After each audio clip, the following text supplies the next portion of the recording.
So it says in the gospel that we just read, when he died, he gave up his spirit. Another way of translating that is actually not he gave up his spirit, but he gave over the spirit. When the guy comes and stabs Jesus in the side, the blood and the water are poured out. And scientifically, what that tells us is that he was dead, but also symbolically, and John is full of symbolism, symbolically it shows blood for the forgiveness of sins and water for the giving of the Holy Spirit. And all the way through the gospel up until this point, Jesus has been saying, look, when the Spirit's going to come when I'm lifted up.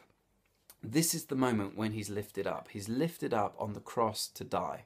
He's lifted up from the grave to live. He's lifted up to reign with his Father in heaven. And as he's lifted up, the Spirit descends. So that's why some theologians sometimes say you can have no Pentecost without Calvary. The Spirit comes through and because of the cross of Jesus. And that might sound like, okay, well, that's interesting, but what does that even mean for my life? Well, I have a bottle of cordial. And let's say I were to make holes in the bottom of this bottle and then pour water into the top. You see clear water going in the top, and then pouring out of the bottom will not just be clear water, it would be water with all the characteristics of this cordial. So it would taste like apple and blackcurrant, it would look red.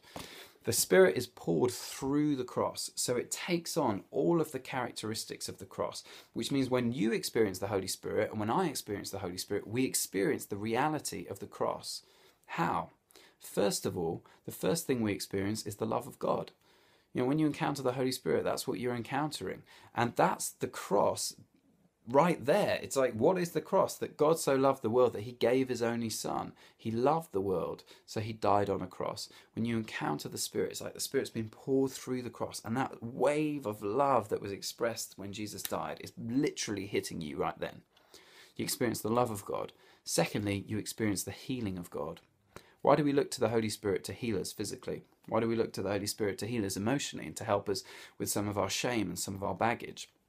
We look to him because he comes through the cross, and the cross is the source of all of our healing. The cross is where sin is broken and sin is healed, and the cross is also where our shame is broken and our shame is healed. The Spirit brings that into our lives. And third of all, the Spirit is a gift. Too often we try and earn the Holy Spirit and we think, oh my word, this other person has the Holy Spirit, I'll never get the Holy Spirit. Actually, all of us receive the Holy Spirit on the basis of the cross, because the cross is the sign of our salvation. It's not that we've earned anything, it's that God has done it for us. And so the same is true for the Holy Spirit. You can know and experience the Holy Spirit today because Jesus died for you 2,000 years ago.